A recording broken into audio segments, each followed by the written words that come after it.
Chapter 42, Final Confrontation. Marcus arrived at work with a sense of inevitability. After discovering Irene's drug use yesterday and Tyler's intervention about his deteriorating condition, everything felt like it was moving towards some kind of conclusion. He no longer feared the consequences of workplace drama because larger concerns dominated his thoughts. The morning started normally enough. Marcus went through his security routines, checked equipment, and tried to maintain professional appearances, but he found himself watching Irene more carefully, looking for signs of what he'd witnessed the day before. By mid-morning, it was becoming obvious that something was wrong with Irene's behavior. She moved with the erratic energy of someone under the influence, alternating between periods of intense focus and confused distraction. Other employees began noticing too. Whispered conversations followed Irene's movements around the shop, and Marcus could see Alex positioning himself to observe her more closely. During lunch break, Irene's condition deteriorated noticeably. She dropped tools, struggled to complete simple tasks, and her speech became slurred when she tried to explain her difficulties.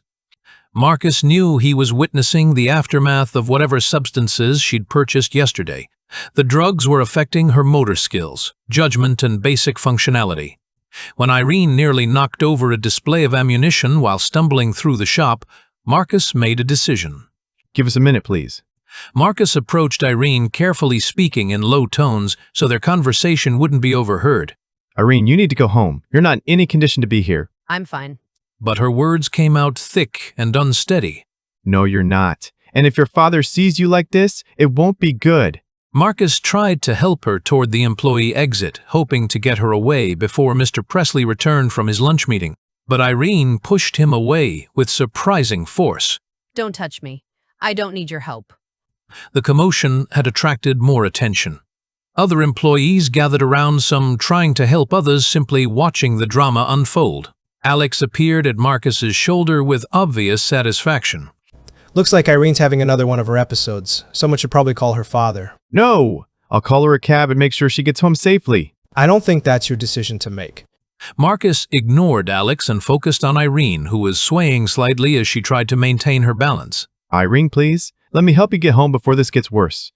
Reluctantly, Irene let Marcus guide her outside. He flagged down a cab, helped her inside, and quietly paid the driver up front. Take her to her apartment. Make sure she gets inside safely. By the time Marcus returned to the shop, Mr. Presley was stepping through the front door. His eyes swept the room, already sharp with suspicion. Where's Irene? What's going on here? Alex seized the moment. Your daughter had another episode, sir. Marcus sent her off in a cab without even consulting you. And there's something else you need to see. He pulled out his phone and brought up a video. Grainy dorm room footage of Marcus a year ago, fumbling with bomb-making accusations before being arrested. This is your golden employee. The guy who's been getting cozy with your daughter. He was expelled for trying to make bombs. He even dragged her into target practice to test out that monstrosity he built. I'd bet money he's the reason she's hooked on whatever she's using. Mr. Presley's face hardened with every word. That's not true. I never gave Irene any drugs, and the college situation was completely different from what Alex is implying. But Mr. Presley's expression showed he'd already made up his mind. The combination of the bomb-making video, Irene's obvious impairment, and Alex's accusations created a narrative that was too damaging to overcome. You're done here. Marcus felt a strange sense of relief mixed with anger. The job that had been so important to his dual-world preparations was ending, but at least he no longer had to pretend that workplace politics mattered. Before leaving, Marcus turned to Alex one final time. I don't know why you are such a spiteful person. I pity you. Me and Irene will be okay. The best part is, you won't even see it. Marcus gathered his few personal belongings and walked out of Presley Guns for the last time. But instead of driving away immediately, he sat in his car and thought about what came next. I need to find Irene. Valdres Marcus, I am sorry, but I can't deal with your problems right now. His cosmic responsibilities would have to wait.